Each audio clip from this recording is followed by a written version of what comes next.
Hello and welcome to the Other 14 FC podcast. I'm Alex, Crystal Palace fan. And I'm Tom, a West Ham fan. And welcome back to your podcast. It's about everything not top six. Tired of your team being last on match of the day, not getting the flowers they deserve? Well, that's about to change because we're going to shine a light on all those teams in the Other 14. Cool. So, Tom, how was your weekend? Did you have a hot one? Very hot one, yeah. I went down to visit some family on Saturday. We had a barbecue and, yeah, my sister has a sort of newborn 3 weeks old little baby Twyla. So, met little Twyla for the first time. Congratulations to my sister and Maisie and Andy. Yeah. Nice. That sounds like a perfect weekend all around. It was pretty beautiful, pretty nice and chill, just sitting in the garden, having a barbecue, and then, yeah, caught up on all the football yesterday. What about you? Yeah, I had a pretty good weekend, a really chilled Saturday, but then a very, very, very hot away end at Spurs on Sunday. I was there with my mum, and I'll get into it later, obviously, but it was just like the amount of people with tops off, and somehow that light just beams onto the away end and nowhere else in the stadium. So just Is it? absolutely like melting there. And I was like, cool, sunstroke's going to come by the end of this. Luckily, I took my bucket hat with me. I haven't taken a hat to a game in a long while. I just picked it up on my way out thinking, I haven't really like shaved my head, as you can probably still see. I was like, yeah, just like hide my head. I was going to say, you should have slapped that factor 50 on top of your head. I got that Mediterranean skin. I always think I don't need it. But yeah, 100% do. Because I would have been like a lobster today. It's one of those where like the sun and the heat just get trapped and then the away end is just roasting. Yeah, bro. It's hot today as well in my little office room as well. So when you see me melting towards the end of it, and for all the listeners out there, I'm sweating just saying it's because it's roasted here. Cool. Okay, let's take a break and then let's get into the roundup of this week's games. Yeah, let's crack on. Okay, and we're back. So Tom, where do you want to start with all the games this week? I think let's break it down in those teams who are still fighting for Europe. I think that's where the key interest is for the rest of this season, the rest of the short season that we have left. First, the big one, I think, from the weekend was Bournemouth v Villa, with obviously both teams fighting for some European competition next season. And Villa get the 1-0 win with Watkins' deft finish. He becomes Villa's record PL goal scorer, which is, I know you mentioned it, he was close to it last week, but I didn't realise quite how quickly he had done it, like, until I saw the comparison with Gabby Agbonlahor, who took like almost double the amount of games, it felt. I'm going to say it was like 380 odd games maybe to Watkins like 170 odd games. Yeah. It was crazy. I said last week I did like it. It was really quick how he's done it. It seems weird he's done it in that short space of time because you'd think someone else would be ahead of him. But yeah, like it's good on. What do you think of the finish? Like you said, it was a depth touch. Do you think he's a class striker that meant it, or do you think he flung his foot at it and he? I think he's flung his foot at it, and he's not fully got the contact that he wanted to, but it's actually worked out perfectly because Kepa's completely expecting a heavier touch and a more like a stronger finish. That's why Kepa doesn't go out at all for it, and it just completely like bamboozles him to just go into that far corner. Like he's much more expecting Watkins to get a solid foot on it and it go to the near post, so he's just caught like flat-footed when the touch is so minuscule that it just curves it into the far corner. Like Watkins will say he meant it, but from my point of view, I think that was a lucky deft finish. Yeah, I agree with you, because Kepa had a good game, I'll go into it a bit later, like some of the saves he pulled out to keep Bournemouth in it. But what did you make of the build-up of the goal? Do you think Semenyo should have been just looking to clear his lines, or do you think you want your winger there to basically be trying to beat a few players and create a new play? I mean, was it 50... No, not 50. Yeah, 51st minute it would have been in. Well, yeah, it was extra time, wasn't it? It was 45 plus 6 when they scored. Like crazy time to be scoring just before the break, like with that much injury time added on. I think Semenyo's got to get rid of it.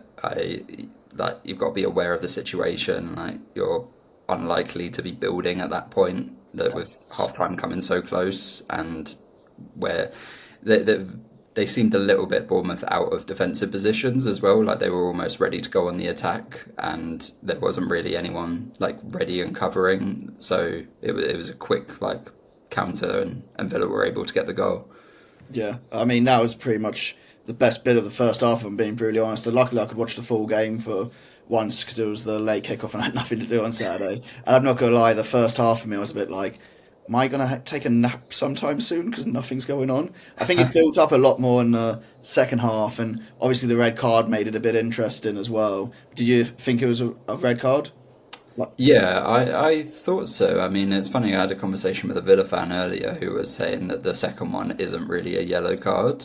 And I was like, I watched it back after and I was like, I kind of get what you mean. Like, he's not really done anything particularly, like, bad. Or, like, it's just but I do think it's a foul. I just don't know whether it's worthy of a second yellow. It's like I guess it's stopping the counter attack, but the touch is very minuscule. Like he's really just like put his hand on his arm. Like it's not like he's yanked him or anything like that. It's like I think it was kind of harsh, but I mean the reaction for the first one was terrible. But that's the thing. I think that's got to be a yellow card all day because you're stopping the counter attack, you're stopping the chance. Like that's one of the things in football that's constant. You even if it's a minimal touch, you can say the player's going at pace and everything. Like you yeah, but know, if you touch or go near the player in that situation, it's they're not going to come down. constant though. How many times do we see them Yeah, let the counter attack get stopped and the player doesn't get a yellow card? And it's like it's so infuriating because it's like, but because on this occasion he's gone. All right, I'll give the second yellow. But happens every week that we see a counter attack get stopped and the ref will go, "I'll give you this one," or you can like. get off of this one. Yeah. There's so many midfielders who get away with like two in a game, and then the third time the ref is like, "Okay, I have to call you up on it now," and it's like, why was this one had to be a yellow card? Like, I should have prefixed what I said with it should be the constant every week. But then I'm literally thinking back to the Palace Bournemouth game where you see like the inconsistency with the breakaway tackles there. But yeah, but I mean, what about do you think it's a just red card because of the Mings challenge on Alex Scott where he's ended up fracturing his jaw? I don't know. This one was interesting. Like real time, I don't think it's a yellow card or a red card. Like I don't think he's meant to foul him. When you slow it down, and there's another one that we'll get onto later, the Jackson one, where when you Yeah. slow things down, they can look a lot more sinister than they actually were.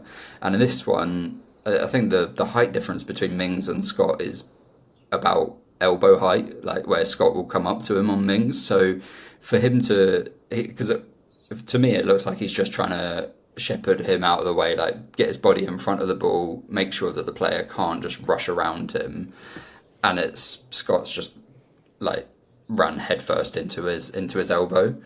So I don't think that one should have been a red. Like I went on my real time viewing, and I had to. You have to.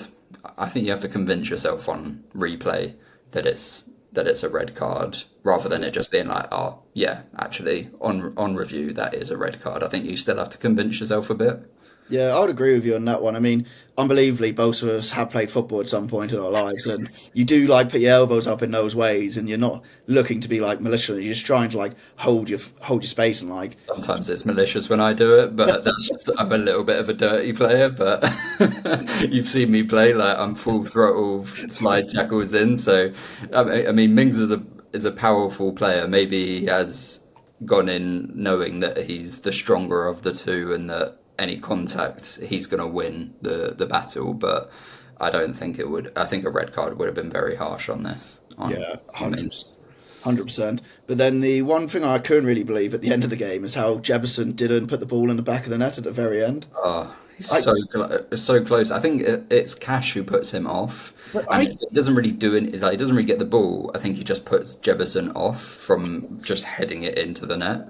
That's it. I just couldn't work out, even all the replays I've seen, if like Matty Cash got to it or if Jefferson headed it onto it. But then he Mm. went for a goal kick, so it is just like you say. He must have just put him off enough to just make him sky the ball over the net. Yeah, it's weird because it's like it feels like a tap in, but Cash just must have just done enough. Whether he touch it, like gets a little like nudge on him or something, like just a bit of contact, and that puts Jefferson off. Like with headers, they're an inch out and they go completely the wrong direction, sort of thing. So I think that little bit of contact has just put him out there. So yeah, at Bournemouth, like they were pushing late on. To be fair, like they they'll probably feel unlucky that they didn't get something out of this game. Honestly think the game should have finished maybe as a draw. Like from my overview viewing of it all, like not just going off the highlights for one. So I was like, Bournemouth had a real shift in towards the end, especially after the red card, and probably should have got a go. And then Villa did really to get over the line and give themselves a real good chance of getting that Champions League spot now. Yeah, to be fair, Villa had Tielemans out for like the first time what feels like this season. Like and as I've mentioned in previous pods, he's like been their standout player for me this season. So how they bounced back with Tielemans out was always going to be really interesting. Like Onana came in and who's a very different kind of player, much more ball carrier, but a lot more sort of defensively minded as well. So I think the team took a bit to get used to that difference in midfield because I don't think Onana's been starting recently either. No, he's always been coming off the bench because I Yeah, remember you were saying like they can bring him and like Ramsey and then John McGinn on to like see games out. But did you see the graphic that he was basically first for Villa in all the important stats in the game, which from but watching the game itself, I didn't really see it happening. It's just like a kind of silent assassin approach to it, I guess. But that's what we were saying as well, isn't it? Like Villa's squad depth to be able to bring a player of that quality in who can just come in and dominate all of like the carries and like the defense, like passes and stuff, like all of those statistical like categories to be able to come to the team and just dominate in that way, even if it was a quieter domination. Like it's not like he didn't get the goal, he didn't like pop up with an assist sort of thing, but he bossed the midfield in the way that he can. So that they're going to need other players to step up in the last couple of games of the season as they try and claw their way into the Champions League. Like this was a massive result for them to be able to do so. It puts them sixth, but in a really really good position. Yeah, I'd agree with you. Do you think that we may talk about it all later with all the teams, but do you think that was Bournemouth's nail in the coffin maybe for Europa League or even Conference? Sorry. I think so because I think they've got a really tough last couple of fixtures. Like I know their next one is against City, so I think it's City and Spurs, isn't it? I mean, yeah, which yeah, it's I don't know. It's just too tough to call still. I mean, we all know that Palace are going to win the FA Cup, so then it's probably only 8 teams that are going to get there. So you're going to get at least two of these teams aren't going to get European football, yeah. and with the way the Brentford are going, like I imagine that they'll be able to keep it going. I think they've got better fixtures, so Yeah. Let's leave the Brentford talk for the Brentford game because I've got a particular Brentford fan on my back at the moment about everything that's happening. But yeah, I think that's everything in that game. So are you okay if we move on to the game at St James's Park? yeah. Let's move on to the other Champions League chasers. Cool. So Newcastle 2-0 against Chelsea. Got a goal early doors through Tonali. And yeah, I think they kind of just bossed the show, really. I mean, we both predicted there'd be goals and it'd be kind of Newcastle and Chelsea to the sword. Chelsea didn't help themselves really in the game at all. Went in, match of the day, I think, explained it quite well. They didn't went in with not really much of a plan. But Newcastle just did what they do well and they dominated the centre of the pitch, like dominated pretty much every area and just, yeah, showed Chelsea how a football team should play. Well, this was a really interesting one for me because, like, the first half, how it played out, they get the really early goal. Okay, they were dominating, they were pressing Chelsea for the first 25, 30 minutes. Really made Chelsea look like second best. They were really struggling to keep up with Newcastle, and then the Jackson red card happens in the sort of around 40-ish minutes, I think it was, and that one I think is definitely a red card. Like I think it's that was the other one that I was mentioning where in real time I was like, oh, that's a yellow card. He's just bashed into him. But then you replay it once and you go, oh, okay, he's looked at the player Yeah, and led with his elbow. that's the That's problem, the isn't it? that's the thing. That's the other side of going, oh yeah, no, that actually on replay where VAR, because I agreed with the ref, like it's a yellow card on first view, but then you see the actual detail of the action and you go, well, yeah, he's got to go for that. But the second half, I was disappointed with Newcastle. They really struggled to to take the game to Chelsea. Like had no control in possession. Chelsea were the better team for 30, 40 minutes of the second half. Like they were creating chances despite being down to 10 men. But do you think that's because they went down to 10 men and they had to actually get a game plan now? Because if they didn't, they would obviously have that gap in the team and then Newcastle would run them over. So do you think it almost forced them to actually be like, okay, we need to work together? And then on that like game plan, they actually managed to create some chances out of it rather than just being like headless chickens going about? Like, do you think it gave them the kick up the arse they needed?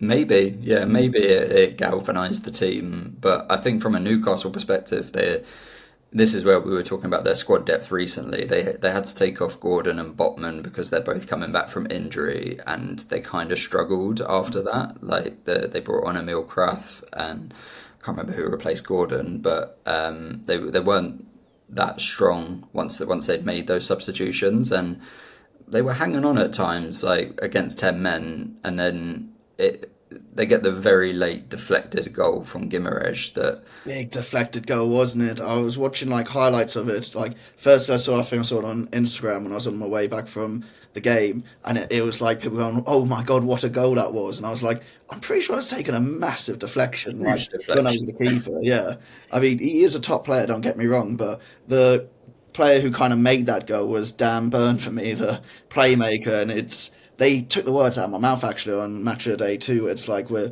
just living in Dan Bird's world at the moment. Like I was saw the build up to it, and I was like, that actually happened. Did he like actually go past the player, bring it back, and then set like Kamara up to? Well, I think it was. I don't think it was meant to do that at all. Like Dan Burn is screaming to the free kick taker Yeah, to take it, and I think he's very much screaming for him to put it at the back, like back post of the box. So you can either header it back across goal or at goal, and then the free kick to him is terrible, and it like takes him back to behind him. So he has to turn into a playmaker and find Gimaresh, and then Chelsea just sat off him. They just invited him to take the shot, and then it gets the deflection, loops over Sanchez, and it's 2-0, and Newcastle and St James's Park erupts. Like, yeah. I think for Newcastle they've got that as a fortress of a stadium now. I don't really know how they've done it like so well this year, and I guess they must have had it last year as well. But I can't see any team really going there and getting any points now this season, and it's probably why they're going to end up with that Champions League spot over Chelsea. Do you think? yeah, I think St James's Park has been a massive part of Newcastle's run. I think the atmosphere that they generate there, there was a tackle in the first half where the crowd just erupted like they'd scored. It's such a tough place to go. I mean, it always has been, even in the dark times for Mm. Newcastle. Like it's always been a intimidating sellout place, but when the team are playing passionately and good football, it's just such a hard place to go. I mean, I definitely think that I'm. I don't want to say it, don't want to jinx it, but I definitely think that Newcastle have sewn up a Champions League spot. I don't see them dropping out of the top five. Yeah, I'd agree with you on that one as well, 100%. Yeah, anything else you want to take to that game, or should we move on to Wolves Brighton, where Wolves have kind of lost that form that they had since the City loss? Yeah, yeah. Let's go for Wolves Brighton. So obviously, like Wolves don't have anything to play for except for pride and to regain their winning streak, but they lose this one 2-0 to Brighton. Again, similar to the Newcastle result, where it was like a first half goal and then a late goal that kind of makes the scoreline seem a little bit more comfortable for Brighton than it actually felt watching it. From this one, so like in the first half, the what was Cunha doing? Like, I honestly, I saw that challenge and I was just like, it goes to the back of your head again, doesn't it? It's like maybe they would be better without him because they went on that run and maybe they were like all playing a bit more in sync as a team rather than him making a rash decision. But then he almost wins the game at an end. Not wins the game. Equalizes at the end with a curling effort, doesn't he? So it's like you see both the like really good side of him and the really poor side of him at the Like, same time. why is he that deep? Like that is the for the centre mids. Why are you as the attacking midfielder dropping down into to receive the ball as almost a third centre back, and then he just like he loses the ball, and I'm shocked that this one wasn't a red card. Yeah, that's it, wasn't it? Because they were saying like it's double jeopardy, but you got to be trying to play the ball if it's double jeopardy, haven't you? So Yeah, he's on the floor and he's just kicked at his knee. yeah, You could argue he's making a swipe action towards the ball, but he's nowhere near touching the ball, and he catches the man. I think this was a red card all day. yeah. I was really surprised that nothing came out of it. But then what punishment would he get if he got another red card this season? Because what, he's had two or three already. Does the bans just keep going up and up if you get another one? Do you know? I don't know the exact rule. I think they definitely increase because I'm pretty sure if you get a second one, you get like a 4 game ban or something. So maybe it just goes up by one each time, and he'd get a 5 game ban. But it's something that any prospective buyer is going to have to look at. And as you say, Wolves may be better off cashing in and reinvesting that within the squads. Like they've had an amazing run, but they're now they've obviously, as I say, got nothing to play for except for sort of finishing position. So now they're really looking to next season and seeing like how they can rebuild for next season, so that they're not having one, they're not in a relegation battle, and two, that they can look up the table. Yeah, I mean, I think I said this in one of our first podcasts. It's like if Wolves had gone on to win every game or not lose until the end of the season, you kind of want that bit of a warning where it's like, we need to come back down to ground. So when we go into the off season, we're thinking, okay, we need to improve here, we need to keep working here. It's not all going to be like stars and like perfection going into next season. So I think for Wolves fans or for the Wolves team, this might be a good period. Like a few losses under the belts to see like we're not going to like breeze it next year. We still have work to do. So it gets your heads down, get in some good players in summer window and see where they can go with the new manager. Yeah, yeah. And from a Brighton perspective in this one, I think it was a good performance. I don't think it was necessarily a great performance from them, but I think in their position right now, where they'd come off a bit of a bad run and they've now managed to kind of put together a mini run where they've got two wins and a draw in their last three. They've got Liverpool next, which is a tough one, Yeah, but they've put themselves back with this win and those last couple of results. They've put themselves back in with a shout where it kind of looked like they may have started fading beforehand. Put themselves back in with a shout of getting that eighth position. They're level on points with Brentford as we record. And yeah, what did you have from Brighton for this one? yeah. I was going to say I think Brighton are showing their qualities just at the right time of the season now. I mean that Liverpool game is going to be hard, but if I don't see any team beating Liverpool, it's probably going to be Brighton because Liverpool going to be a bit on the beach maybe with winning the league, and Brighton are going to be up for it. Obviously, as a Palace fan, this is going to sound biased as hell, but I think Lewis Dunk not being in their starting 11 really helped them out.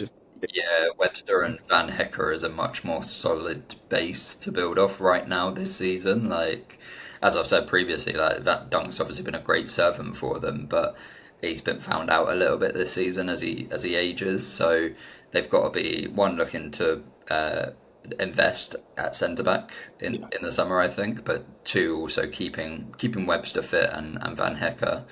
My one thing for this for Brighton is I'm really just happy to see Brian Gruder get on the score sheet. Like he's a German under 21 international. Like he sort of came. I thought he came over to the Premier League a bit too soon. Yeah. Like he hadn't been that consistent for Mainz for long enough, really, that I thought he still had a lot of development in him.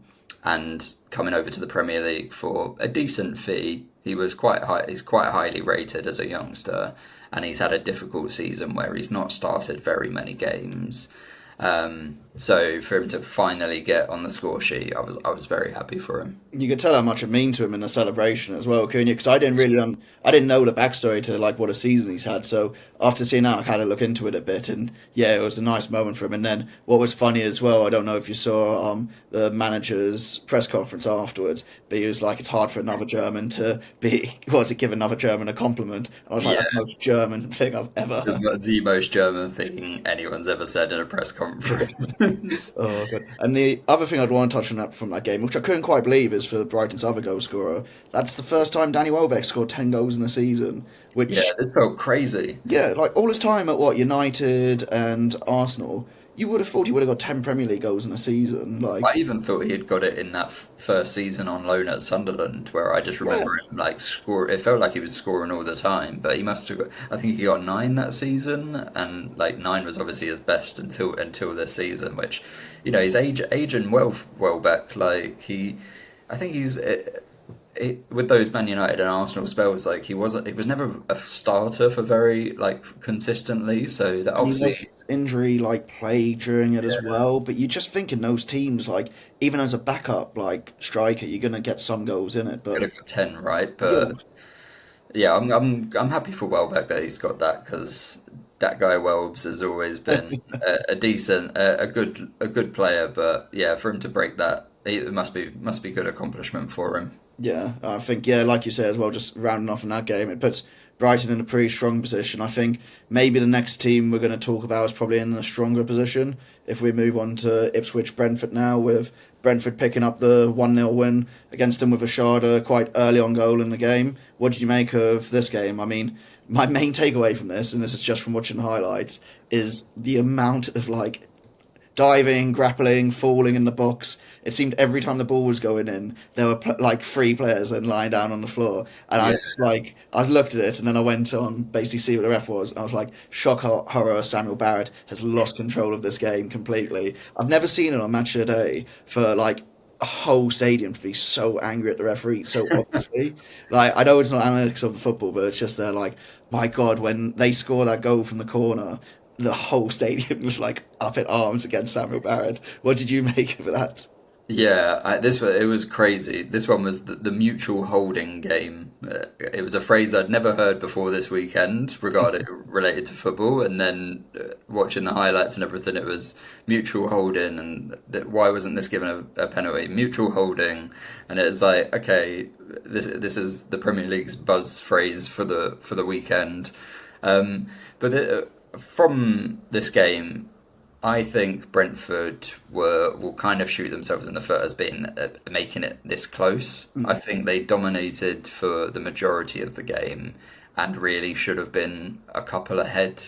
I think their finishing wasn't top, like wasn't up to scratch, which let Ipswich into the game, and like Ipswich, they got more confident later on, like where they're like, oh, it's only 1-0, we can get something from this, and they were pushing like later and later and they almost equalised. They had a couple of really good opportunities late in the game.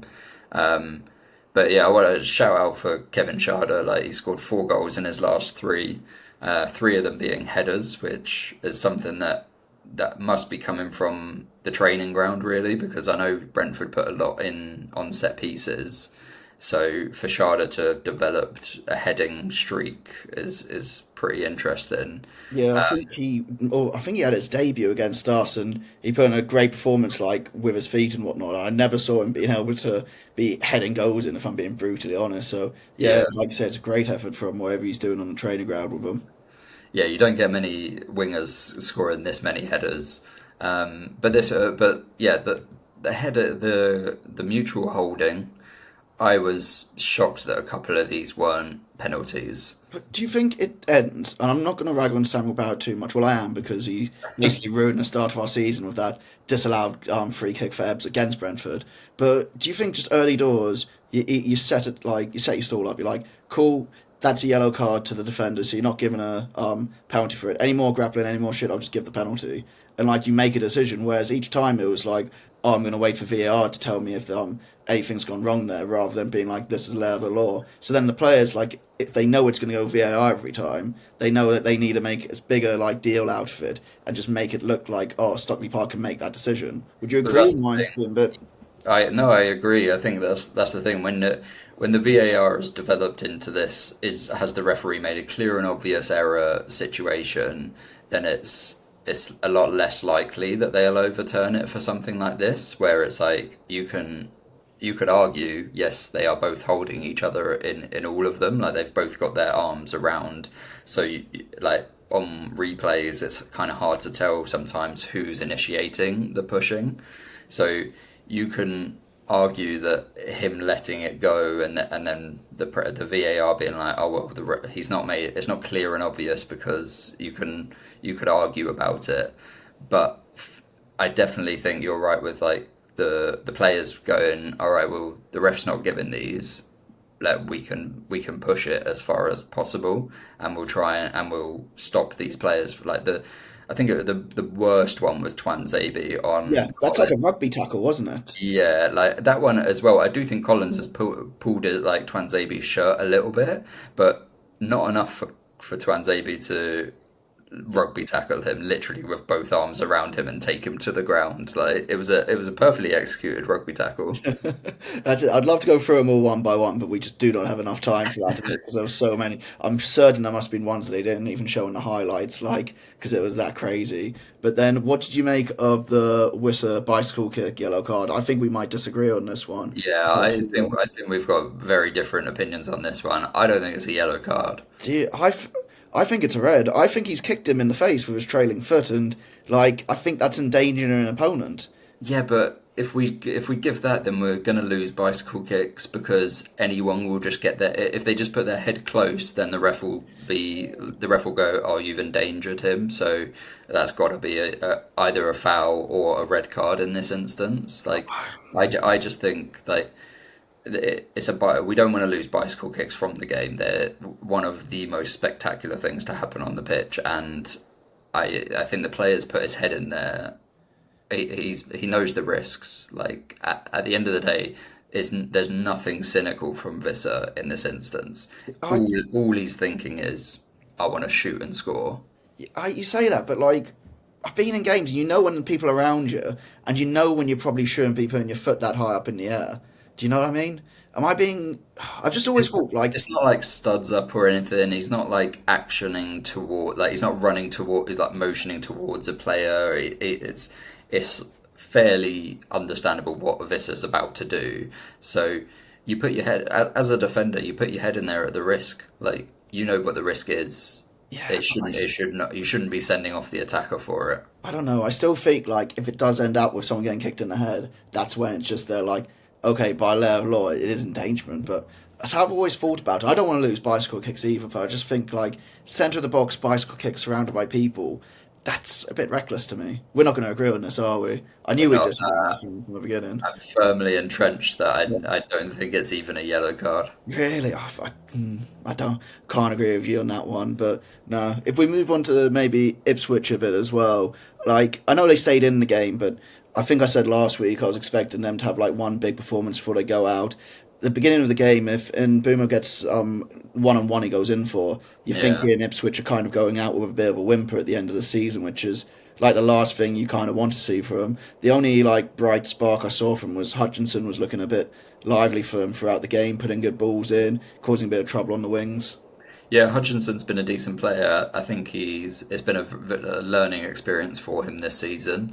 I don't think necessarily he was ready 100% for the Premier League. No, he definitely wasn't. I was thinking he was injured for most of the season, but I think he just hasn't been. He hasn't played like all the games, has he? I think he's racked up maybe like 27 out of the 35, 36 this year. So Yeah, like very talented player.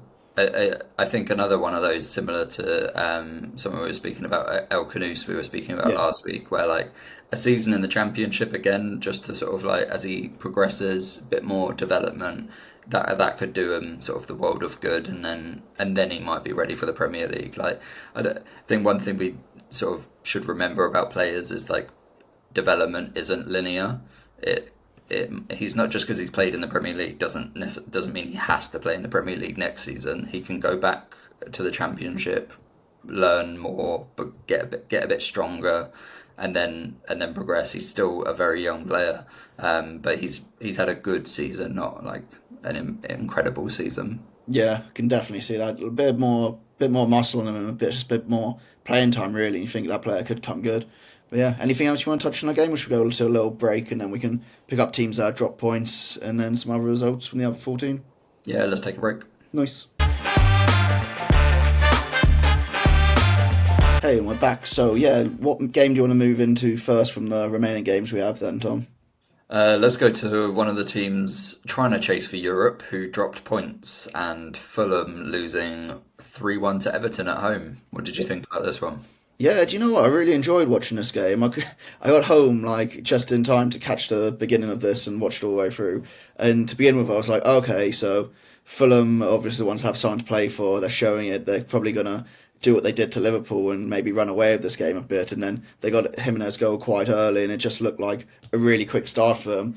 And then conceding that goal just before half time, it let Moyes do what Moyes does best and just take over the game in the second half. It was really like it was a very balanced game, but then in a 3 minute period, Keane and Beto take the game away from Fulham completely and kind of shatter their European dreams this year. I'd say. Would you agree? Yeah, I think this was a little bit smash and grab from Everton. I think no, I think that's a bit harsh. Smash and grab, maybe. I think Moyes played it out in the Moyes way possible. Do you not agree? Yeah, I suppose so. It's one of those that like you keep yourself in the game, and Yeah. eventually you'll come into and you'll get some chances. But Fulham like dominated this first half, like especially down that left side with Iwobi, Sessegnon, and Smith Rowe getting involved, which hadn't really seen recently as much. So it was nice to see. He did some very nice things. And they get the goal, and you sort of I thought they'd kick on from there. Yeah. Like they were creating quite a few chances early on. But yeah, I think you're completely right. Like that Mikalenko deflected goal, Lucky goal, wasn't it? super lucky, completely wrong foot Leno. Like Leno's got no chance with it. But that's such a tight like it's such a cliche, but scoring before half time really changes everything for you. Yeah, and I don't think it helps that I think Fulham had six injuries or six like main starters out for the game. So you just think the more the time went on in the game as well, getting their heads down half time and then taking them into the second half, they were probably always going to tire, probably not have the players to come on to really help them push forward in the game. And yeah, I think that's what showed really. Leno makes a big mistake for Beto's goal.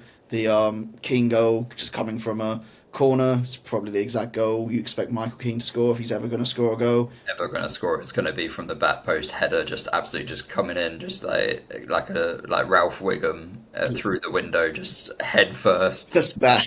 just smash it into the goal. Just take he could because he completely wipes out Leno after like he just falls over him, and then like all the Everton players are off celebrating, and then he just comes up like 10 seconds later and just like yeah. I don't know if you saw as well. So I had troubles with tickets for Fulham my whole time, Spawn Palace. Like again, I think I don't know what you spoke about in here. Like the FA Cup semis had dreadful trouble even trying to get in there. Yeah. But if you saw after Keane scores behind the goal, you see some Everton fans jump up from like you expect to be the Fulham end. So what I've heard is like they have a joint concourse in the away end there. So like home, I don't know if away fans are meant to be allowed to sit in that bit, but I just thought it was a bit weird seeing like quite a number of blue shirts like jumping up like oh in that bit. So yeah, if there's any Fulham's fans out there that can like confirm what that bit behind the goal near the away section is, would be great to know what actually happens there.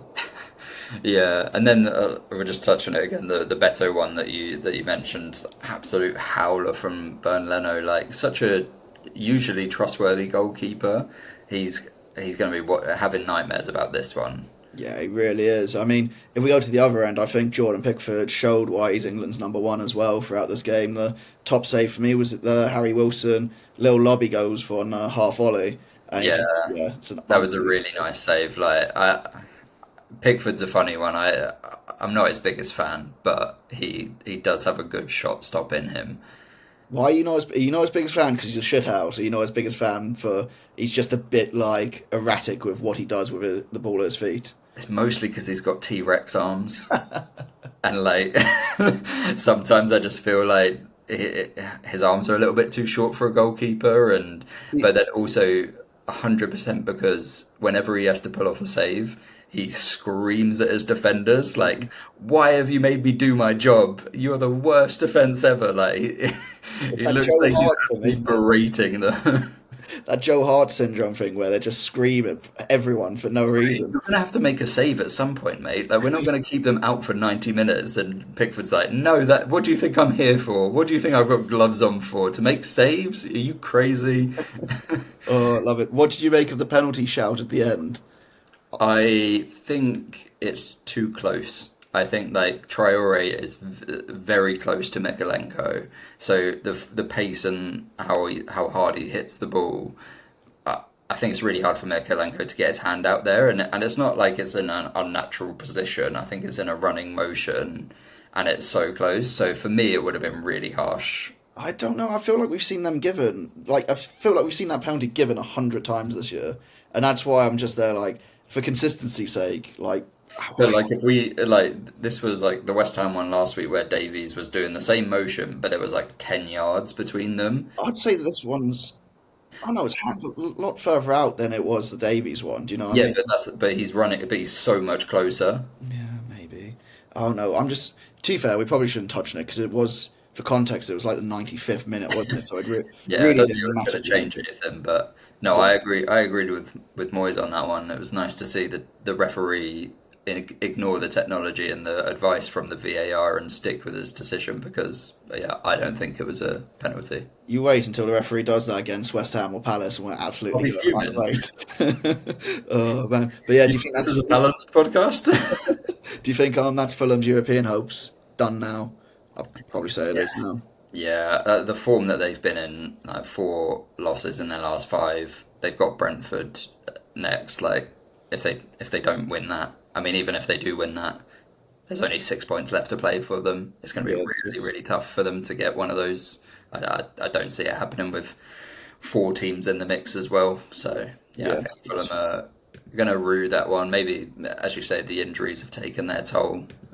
Maybe Europe was a step too far for them this season. Yeah, I think it's way too much for him to do. Just because we're now at the end of like all those teams in European places for Europa and Conference, who do you think are the most likely to be again those out of who's left? Are you going for Brentford? Are you going for Brighton? Or are you I'm, going for? I'm going for Brentford. I think they've got the best run, like the best form. If they beat Fulham, then I think they pretty much have it sewed up. They've got a slightly better goal difference. I think, yeah, my money's on Brentford. I've got a particular Brentford fan at work that you may remember offering me pints at the moment if we throw the FA Cup final so they can get Europe. I've just replied with, "We've already given you 6 points, mate. We can't give you much more." No, we're Palace are winning a trophy this season, and that's all that matters. Yeah, I still don't understand if we knock eighth out and then what is it, seventh get Conference League and we get Europa. I need to dig into it more, but it's all confusing to me. The permutations are too much, and they change every week. I get my head around it 1 minute, and then the next minute someone wins, and it's like, okay, well, what does that mean now? If we can win the trophy and not get Europe, it'd probably be better because we're going to get relegated if we get Europe. Our squad is way too thin. But yeah, Well, you get Europe if you win the trophy, so it's going to be a poison chalice, isn't it? yeah.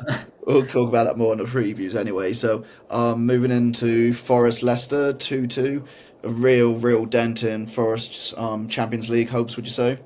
Yeah, definitely. The defending for the equaliser for Leicester is just poor from Forest. Yeah, Like, the second one, it's yeah, they're diabolical. jumping right to the end, but it's the big thing about the game. Like they're winning the game with what 10 minutes left. Buonanotte scores in the 81st. At that point, you're 2-1 up. Like you've struggled for form lately. You need to be seeing that game out, and the way it opened up for Buonanotte and the way he was able to get past, I think it was Milenkovic. He did like a step over and just like glided past him. That that is a symbol of Forest's recent form that they've almost lost that defensive edge that they had for so long this season, which is probably understandable. They were probably outperforming like their expected goals, where their defensive was just incredible for ages. They've obviously lost Murillo now, so like yeah, a tough one for Forest to take. A bit of me with that equaliser was a very reminiscent of a goal you'd see like last day relegation, like where you're really anxious and you're trying not to do anything wrong but be overthinking everything. So they commit the two men first off, don't they, to Vardy, who then knocks it round the corner, and then it is just an open space, goes past one player, slots it away. Something about that just reminded me of like Championship last day vibes where I've been there with Palace, or even like watching it with my Forest mates on days where they need to stay up, and it's just anxiety. And I feel like the whole of Forest, like not just the players, I feel like the fans have had this anxiety for about 2 months now, and it's really seeping in, and you see it all boil over a bit with the owner coming onto the pitch and giving Nuno a few words. I don't think there's much wrong with that. I don't know if you have something against that. I think he's just showing a lot of passion, and I don't think he's probably said anything too out of pocket to Nuno in that scenario either. It's not like he's like berating him. He's just like probably having a go that he's angry. He's just, I think Nuno said it quite well. Football's emotions, isn't it? So you just feel Yeah, that's flowing. yeah. I mean, Marinakis is a passionate guy. Like you can tell that he proper like his emotions are involved. He's a almost like a proper supporter. Like I know he's probably not got a long history with Forest, but he does with like his home team Olympiacos and Yeah. that, and he's one of those that probably kicks every ball from the stands, and he's got every right to be frustrated with the disappointing end to this game. I don't think unless he starts making rash decisions like sacking Nuno because he didn't like get Champions League football, then you can start looking at him and being like, all right, is this a fit and proper owner sort of thing? But for him to just sort of like come onto the pitch and confront Nuno, get his emotions out, I don't think it's that bad. It's if something negative came from it that I would start taking a look at it. Yeah, with the fit and proper owner stuff, like not having a dig at him because I mean he looks just like me, but I was thinking maybe he was going on to congratulate Nuno because now he's not going to do anything dodgy about owning two Champions League teams. Because True. there's a big like conundrum what he would have to do because he's not going to sell his part in Olympiacos, is he? But he'll go into some different role at Forest maybe. They'll find a way. They'll rebadge his give him a new title, and he'll have the exact same power. Yeah. Well, for Leicester point of view though, where have they been like this whole season? You saw El Canous like played a big part in their first goal, hit the ball really sweetly, and then I didn't notice the deflection it got, but Sells to actually make that first save is world class from him, and then Connor Cody backing it up. You'd think if Leicester had shown this much, well, these balls earlier on, they probably would have had a chance, and Tottenham United would be in a bit of trouble now. Yeah, it's a little bit too late, isn't it, for Leicester? Like, where as you say, where has this been all season? Uh, what you can't just turn up in a local rivalry match and then it start to mean something when relegation's already confirmed and you're just going through the motions. Like this Leicester team would have had a fighting chance, but they haven't. We haven't seen this Leicester team perform like this throughout the season. So it's a meaningful point because of it being a local rivalry. But at the end of the day, it, it's not much more than local pride to be able to sort of like say during the work week like, oh, we got one over you, dented your Champions League's hopes sort of thing. But from a Leicester point of view, like you're clutching at straws really, aren't you, to try and like savour something from the season. Yeah, you really are. To be fair, like give the fans their dues. Like when that Chris Wood goes in, stereotypical Chris Wood goal from like a Morgan Gibbs White, like long ball over the top. The limbs like in the Forest end was just incredible. I don't think Forest have been doing this that much recently, like getting the ball early onto Chris Wood's head, and I think that's partly why Forest have and Chris Wood have had a bit of a goal drought. Like this was only the third goal that they've scored at home in the last 6 matches. Really, jeez, I did not know. Yeah, That's crazy.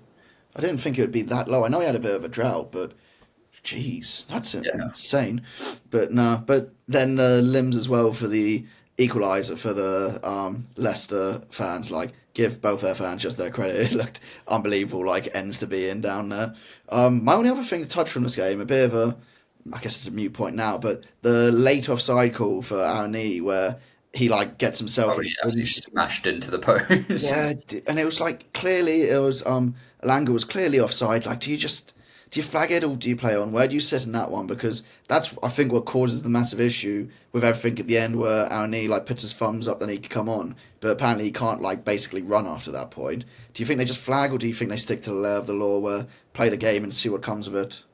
I think there needs to be some common sense involved because quite often you'll see one that is so clearly offside, but they keep it down and wait for the play to finish, and then they'll put it up. And it's like I get when it's close and you do that because then I'm like, fine. If it is really close, keep your flag down. I'd rather see the play develop and then they can come back and correct it if it was offside.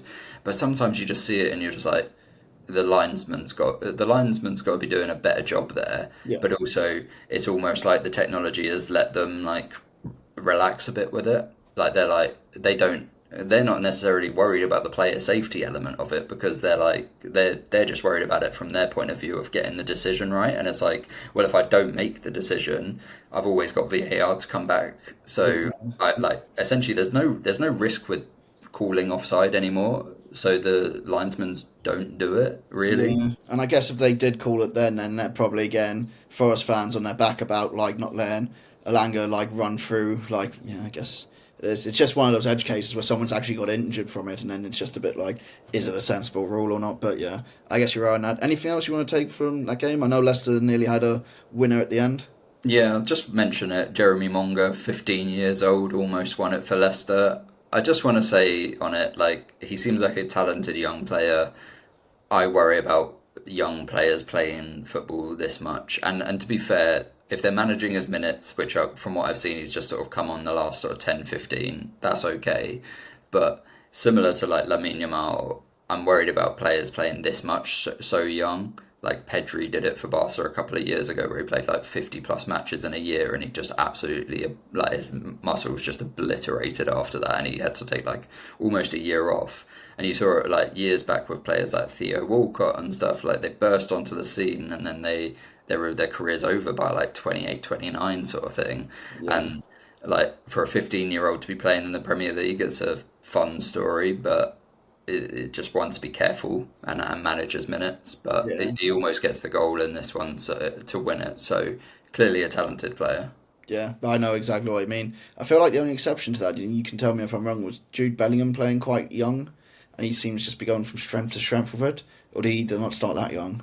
I don't think it was quite that young. I think his first starting season was age 17, which still quite young, but Yeah. How old was he when he came to Dortmund for you guys? I think it was still 17 when we 17. bought him. Yeah, Yeah. it's a lot better than 15, isn't it? It's got time for muscles to grow at least. That's the thing. But that's the thing. Jude was fully grown by that point, whereas Monga still looks like he's got Yeah, some growing to do. got some time in the gym to go. Yeah. Anything else you want to touch on that game, or should we move on to a great away day for your lot?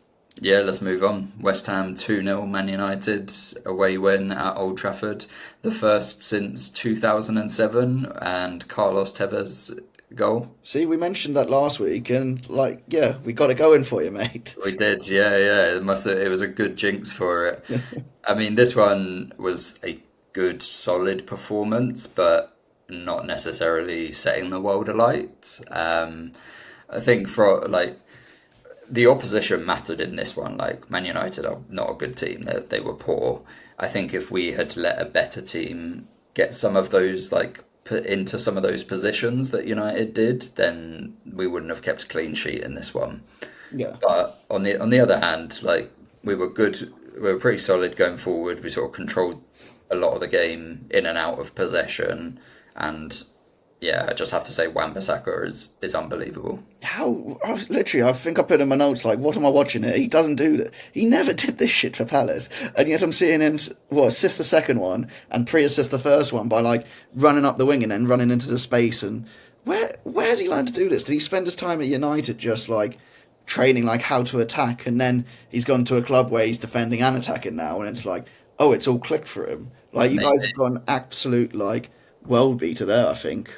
Yeah, he's our hammer of the year for sure. Like it's not been announced yet, but there's no way he's not winning it. Like the way he gets up and down the wing, and in this one he's actually playing on the left side as well. So like he's showing such versatility to be able to play on either side, make excellent spider-like defensive like tackles, and then also getting the sort of like awareness to seek out Bowen for the second one is really intelligent, because I'm thinking 99% of players are taking a shot from that position and probably hitting one of the bodies that is rushing back to block him. But the way he just like looks up and just passes it like directly through the bodies, and Bowen's got an absolute tap in, it's just really, really nice. And yeah, we've got an absolute player on our hands there. You really do. I'm jealous. I wish he'd come back to us. In all honesty, if I knew he could do that. But yeah, and then just a few things I want to touch on. Do you think the your first goal was a lucky touch or a good finish by I think Souček? it's a good finish. I think I think Souček's meant it. I think it obviously gets a deflection after he's got the touch, Yeah. but I think Souček's meant it. I think one thing about Souček, he's an interesting player. Like he doesn't do a lot on the ball, but he's so clutch, and he always comes up with goals that it's like you almost put him in your team just because of how clutch and how important, like how vital the goals he gets are. Like this one really settled the team. Like once we got that first goal, it was okay. Like we can do this. We can win this game. Like United aren't anything. We can definitely put ourselves to the forefront and win this one. Yeah, that's exactly what it's like looking from the outside, I'd say. I mean, we could touch on Kudus and Bowen playing as two up front. Do you think that made a big difference for you guys, or do you think it was just a bad team you were playing that wasn't like really wanting to play the game either? I think it's one of those. I think it's an interesting setup for big away days, and obviously United aren't very good, but our best performances this season under Potter have been away at the Emirates, away at Anfield, and now away at Old Trafford, where Kudus and Bowen, I believe, have started as the top two in those games, which is a lot more of a counter-attacking front two than you're going to get with a full Krug or someone. And then in this one, we didn't have Paqueta, so Souček played that attacking midfield role, which definitely made our midfield a lot more sort of solid, having Ward-Prowse, Souček and Rodriguez played in this one, so like three proper centre midfielders, but also allowing Souček to be able to contribute going forward, which he's so good at. I don't know if Kudus Bowen as a top two is a long-term tactical solution, or whether we should be looking at alternatives. I mean, I doubt Kudus is even here after the summer, so it's probably one that's a short-term solution for me. Yeah, that's fair. Well, at least you got a positive note to basically go into the summer break with now, because it has been a bit all doom and gloom the past few pods for you. That's the thing. We needed a result more than any sort of performance, and this one, and we got it. Yeah, that's literally what you said, actually, because I was editing some predictions. You're like, don't care how we get it, just get the result. Just get the result. The performance was okay. The result is even better. Yeah, nice, cool. Then moving on to our penultimate game to round off for the week, Spurs Palace. I mean, we've created this podcast not to talk about top six teams having off days or being bad, but I'm going to go on a mini rant here. That is the worst display by a football team I've ever seen in the Premier League. Spurs were shambolic. It was shameful. It should have been 11 nil. It was pathetic. Like, absolutely pathetic. You can have whatever leg you want to stand on. Both of us have finals coming up. One team put a team out to go play football. The other team didn't put a team out to go play football. It was like a bunch of randos turned up to play a Premier League team. That team wouldn't have scored a goal at Hackney Marshes on that Sunday. And that's, honestly, if that's all we want to talk about that game, I will, because it was embarrassing for them. No, we'll give it a little bit more, but I completely agree with you. I didn't watch this one live, but I was watching back the highlights, and I honestly don't know how it wasn't 5-0 at half time. The VARs were constant. It did. All right, well, that first one, I don't really understand how it's offside. Like No. he's in his own half, but his arm is in the other half. Mateta's arm, that is, and then they give it offside. I don't understand that one. It was mental. I think we had the ball in the back of the net 3 times, all of them not given. So basically, because it was so hot in the way end, me and my mum were like, okay, we need to go in and get the shade. So we went in at about 45, I think. We usually stay to the end. We went in, as soon as we went in, all we heard was the goal from Ebb. So we ran out and who scored, what's going on? And they don't get the replay. So I was like, that was bound to happen. We sat in that heat, sweltered away, but then came out on time for the second half. And then the second goal goes in, and usually you're thinking people are throwing beers up in the air when someone scores, because it was so hot, everyone had water. It was like being like an Ibiza pool party with everyone throwing the water up, and for once refreshing, thank fuck. Once you're there, oh, thank God it's not piss or beer, just water that's hidden me, and I got drenched. I was like, yes, this is perfect. One player I have to shout out in this match, obviously Eze gets the 2 goals, but for me, Daniel Munoz on the right hand side, he just had acres of space all day long, and it was just like every attack, they were almost all starting from the left, and they'd look over and be like, oh well, I'll just pass it over to Munoz. He's got 45 yards to run into. Like There was just no one defending him. And it was a joke for the whole game. Like, so many of our goals were just like, oh, put over to Munoz and he'll put it across the box. And it was just, it was unbelievable. And like I say, we should have had so many more. And then, yeah, just springtime Ebbs is showing up. If anyone's sad enough, go look into Ebbs' stats each year, starting from when the sun comes out, and it's a different player altogether. But yeah, cool. Yeah, like I said, I could have stopped after talking about how embarrassing Spurs were, but I think that's everything. I want to clock off from that game. So if we move on to our last game to round off, Saints Man City 0-0. I think a really strong, resilient performance from Saints to get the point. I think you have your own rant that you want to go into about this game, so I'll let you take it away. Yeah, I know. We've said we're not really going to talk about nil-nils, but after hearing Ruben Dias's comments, the Man City defender after the match, I just think I have to sort of say that they were absolutely pathetic from him. Like, Saints do not owe you Manchester City anything. They don't owe you any sort of play style. They don't owe you any sort of entertainment value. The only people that Saints owe anything to is the Southampton fans. And they've had a rubbish season. They've tried to play open and expanded. They tried it against City earlier in the season and got battered. And I have no problems with Saints going, no, we're not letting you in this time. We are going to defend our goal to the absolute teeth. And it's funny. It reminds me of a West Ham 0-0 against Chelsea like 10 years ago, where Sam Allardyce was in charge and Mourinho was on the other side of the other technical area. And after the game, the press conference, they said to Sam, oh, Mourinho's not happy, and Sam was just absolutely howling and was like, I've got one over on him, he hates it, and that's just what it felt like. Saints, they got the point that they needed to get clear of Derby's record. That is all that mattered for them in this game. Yeah. And I'm sorry, Ruben Dias, they don't owe you anything. You can go back to Manchester. See what the Southampton socials put out as well. Yeah, that's the thing. City had plenty of chances. Yeah. It's not like they couldn't have scored. Yeah. Look at your own team rather than Saints blaming the opposition there. Yeah, for anyone that did see it, it's basically Southampton putting out, oh, so we didn't want to play. It's just City, long balls over the top going out, missed headers, passes going out. Just, it was absolutely class from them. And I'm happy Southampton had a good day for it. And realistically, if you respect the point, you get 38 points, draw every game. You got a chance of staying in the league. So, mate, if this Southampton team had been had this in their wheelhouse earlier in the season, then who knows? They might have had a bit more of a fighting chance, but. Yeah, at least they got off the Derby record for Saints fans. Yeah, exactly. Cool. Okay, let's take a little break, then we get into peak Barclaysmen and predictions for the week.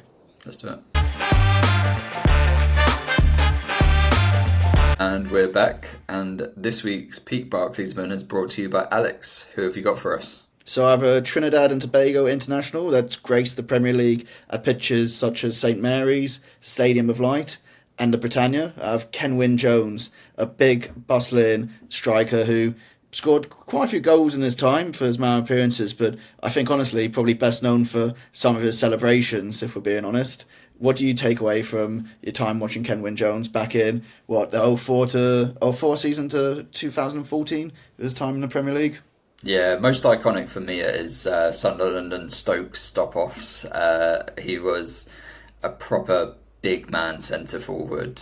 I was reminiscing about him watching the highlights, and the headers that he scored were so many headers, so many headers, and so unstoppable at times. The way that they just flew off his head, they were in the back of the net before the keeper had even started diving.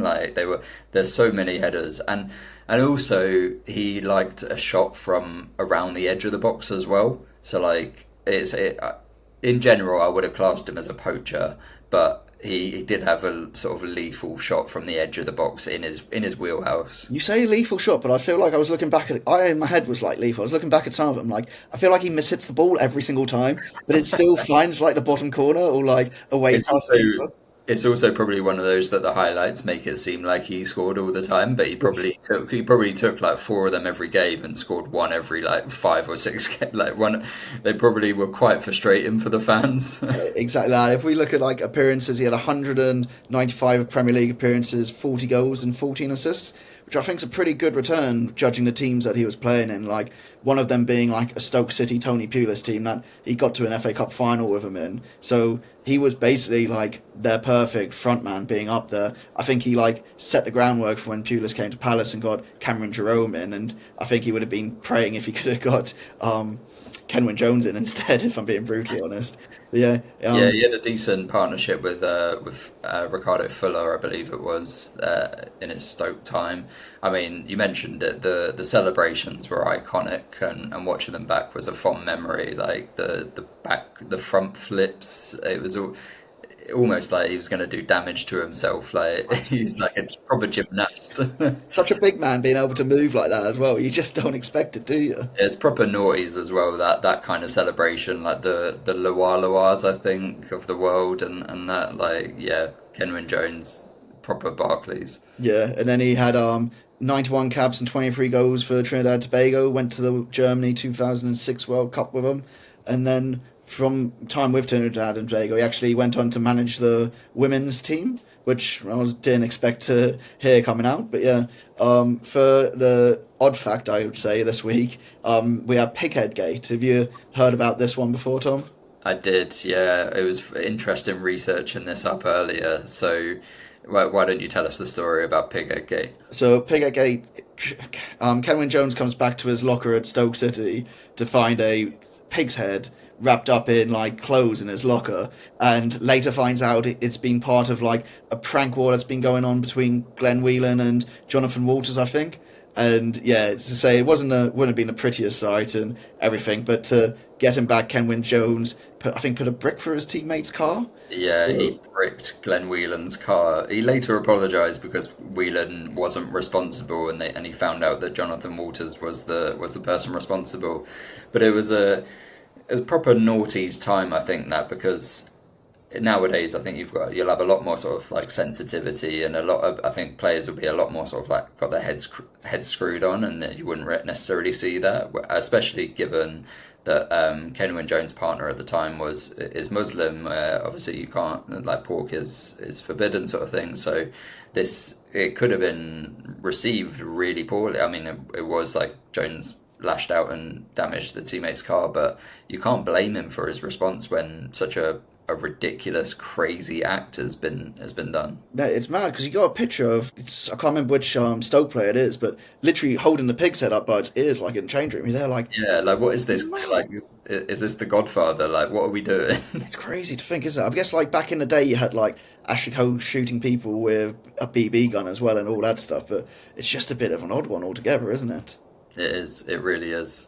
Where are you putting? Where are you pitching to put Kenwyne Jones as part of the Pete Barclays list? Do you know, I look back at Kenwyne Jones and he's like one of those that's been in my head. That's probably why he's popped up so early, because he's like cemented in my head as like proper Barclaysman. But I've got to put him below Yannick for me. You might disagree, but I feel like he's probably going to sit at the bottom of our list for the moment, unfortunately. Yeah, I think so. I think it's been a nice one to mix it up with someone that maybe people haven't don't think about too often. But yeah, I think he slots in at number 5 for us now at the bottom of the list, but a worthy Pete Barclaysman. Definitely 100%. We'll get our graphic up now, and as usual, if you have anyone you think we should be talking about Barclays wise, just get in contact with our socials, and yeah, then we'll move on to predictions. Okay, Tom, then we got our predictions. Where do we want to start? I think there's only one game on my mind we should probably start with. Yeah, there's only one place to start, and I'll pitch it up for you. The FA Cup final, Palace v City, Saturday, 4:30 UK time. Yeah, already getting paralysed with nerves to the point where, like, I'm sat there at work and I think about them. They're like, "Oh no, what am I doing? What am I doing? What am I doing?" I'm just hoping it's going to be a great day. Like, if we can have like the greatest day ever in our history, you probably won't see me for a week. Like, I'll be gone for a bit. But yeah, I don't know what other way to talk about. I want to talk about tactics, but I think that one-off game, anything could happen. We had like everything could happen in that one game against City at the Etihad. Went 2-0 up, should have been 3. Thought we were going to run away with it, and then to lose 5-2. There's so many ways to look into it. I think we could get beaten 6-0, we could beat them 3-0, we could go to penalties. Like, I have no idea what to expect. I don't know if you have any insight on it or anything like that, but I'm praying for a win. I guess that's my prediction, is praying for a win.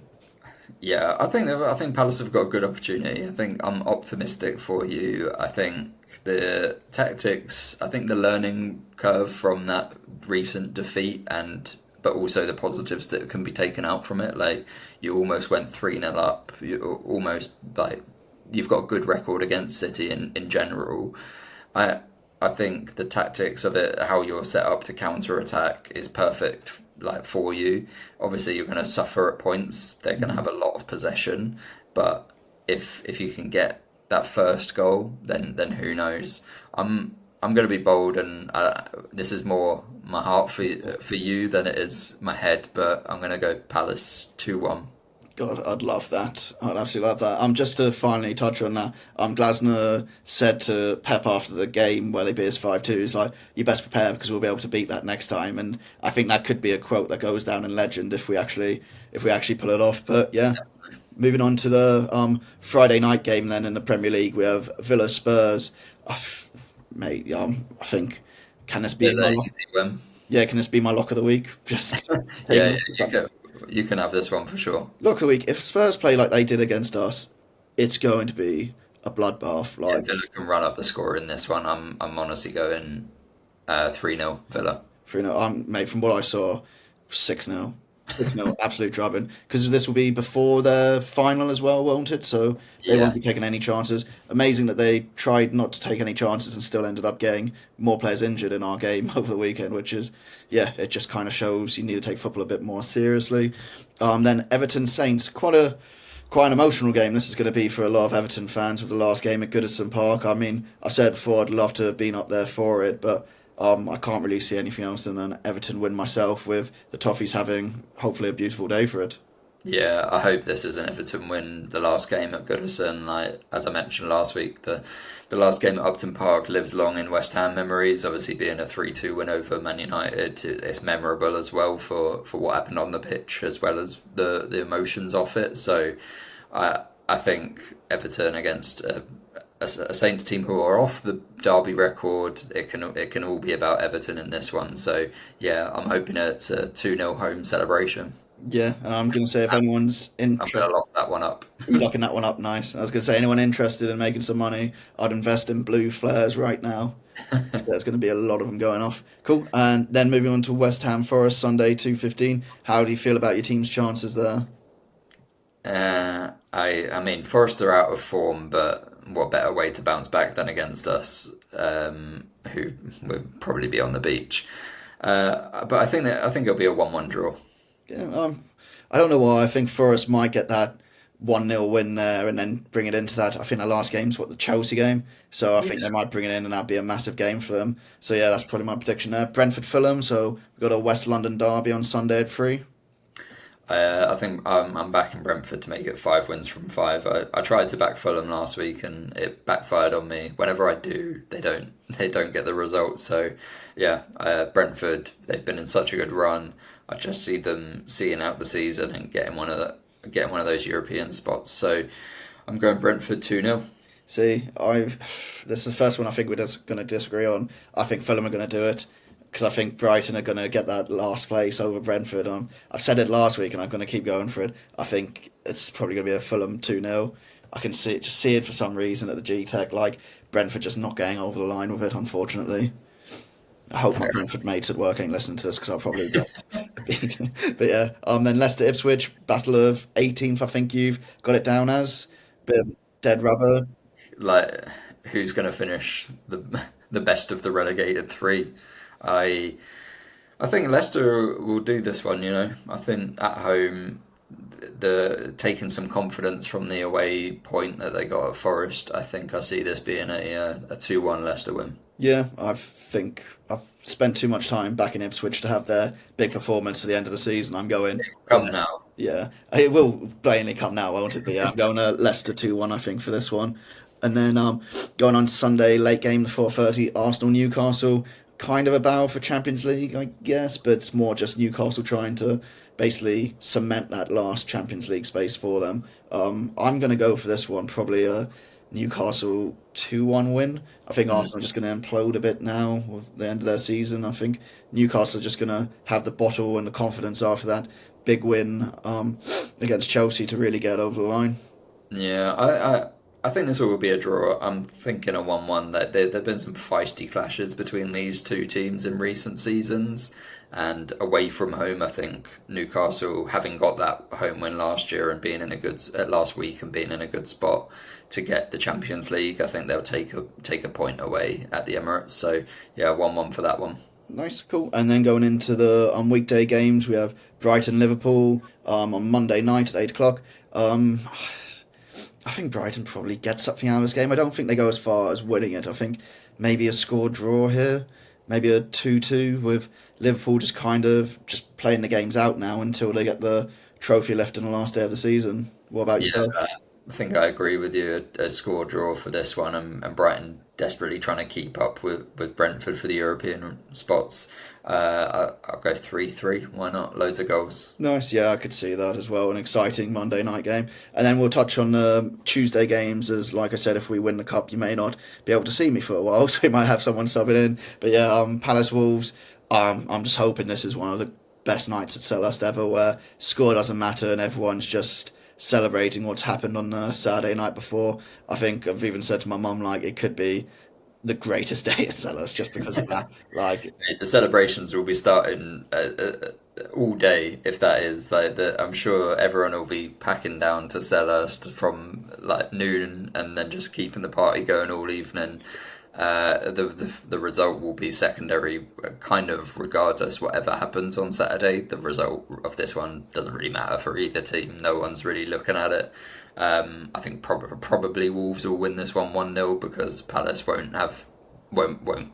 be interested. Yeah, I don't think there'll be anything left in the tank, win or lose from us, so I can see Wolves 2-0, but I think win or lose, it'll be like a good day for the fans and we'll give the team a lot of respect, but yeah, I can't see us really winning that one, especially because we've got nothing to play for in the league either. But yeah, and then the last game, City Bournemouth on Tuesday at 8 o'clock also. I mean, I can only see a City win here myself, unfortunately, no matter what happens in the final, because they've got enough players to rotate it, and they need to make sure they secure that Champions League spot. So I'm probably going to go for a City 3-0, and if I'm being brutally honest. That's probably the smart play, but I'm going to go with a Bournemouth, another away upset after they got the Emirates win last weekend. I think I'm going to go another 2-1 away win for Bournemouth. Nice. They desperately need to keep up with Brentford and Brighton. So yeah, I think they might be able to do it, especially if City have any sort of cup hangover. Cool. Okay, nice. Yeah. Cool. And that's everything for next week. Thank you for giving that time to vent a bit and get my mind off what's coming on later in the week, Tom. But yeah, if anyone wants to sort of follow us on socials at Instagram, TikTok, Blue Sky, and Reddit, we're at Other14FC Podcast. And if you want to get in contact with emails, I said earlier about maybe a peak Barclaysman or interested about where we come from and about the show, then it's Other14FC at gmail.com. But otherwise, up the Other 14, and I'll catch you next week, Tom, depending what state I'm in. All the best for Saturday, mate. Oh, cheers, buddy. Okay, I'll see you later. Cheers.